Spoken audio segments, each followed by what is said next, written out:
Hey everyone, and welcome to Bite Size Tactics.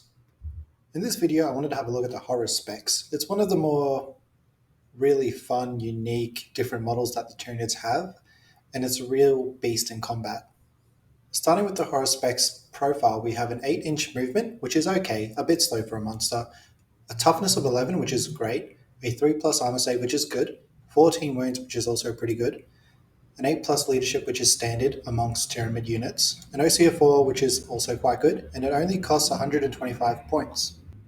Haruspex has the monster and harvester keyword. Now, the monster keyword is important for abilities, stratagems, and detachments, while the harvester keyword is really important for the assimilation swarm detachment. For abilities, the Haruspex has the Deadly Demise D3 core ability, and it also has Grisly Spectacle. Now, this is its own inbuilt ability, and basically, after this unit fights, if it destroys an entire unit, all enemy models within 6 inches of the Haruspex has to take a battle shock test. The Haruspex has the Grasping Tongue as a ranged weapon, and this has the Precision ability. It's got a strength of 6, minus 2 AP, and does d6 plus 1 damage, but it is only one shot. It's an odd weapon, but it can do quite a bit of damage, but it does have a very low strength, but this is more for getting rid of characters in certain units. In close combat, we'll start with the Ravenous Maw. Now, this is a lot of attacks at 14, a strength of 7, which is really quite good, especially against infantry or mounted units. It has minus 1 AP and is damage 2. So you're really wanting this to hit hard against a lot of infantry units. The Haruspex finally has the Shoveling Claws. Now, these are extra attacks but have a great strength at 14, do d6 plus 1 damage, and are at minus 2 AP. And this is fantastic for dealing with any high toughness enemies or big threats on the board. Looking at some weaknesses now for the Haruspex, this unit can be move blocked, especially with the way the model is built and the large base it's on.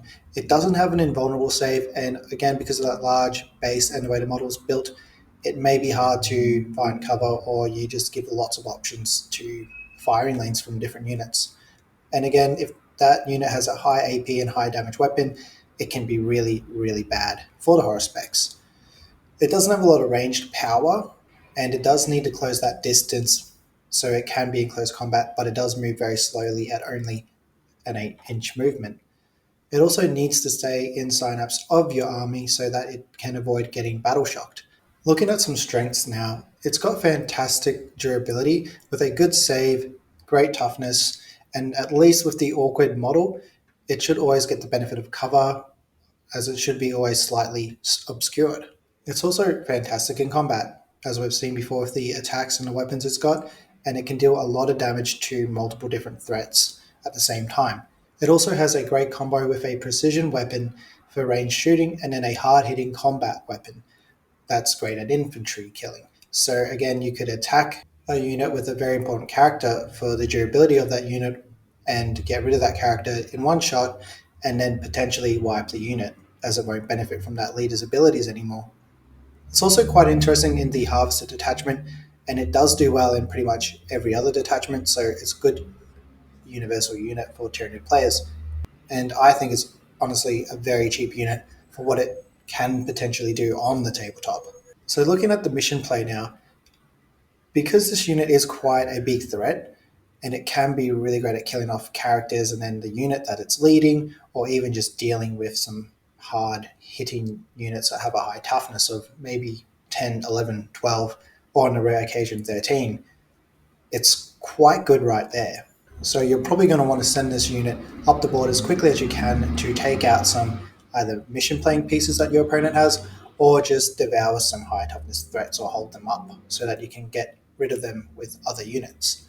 In the Assimilation Swarm, however, it's a similar playstyle, but your frontline units will benefit more from the Harvester keyword in that they can then regenerate wounds or models to their units, and this can be really good at the longevity of harassing and then holding up your opponent from playing the way that they want to play and scoring points.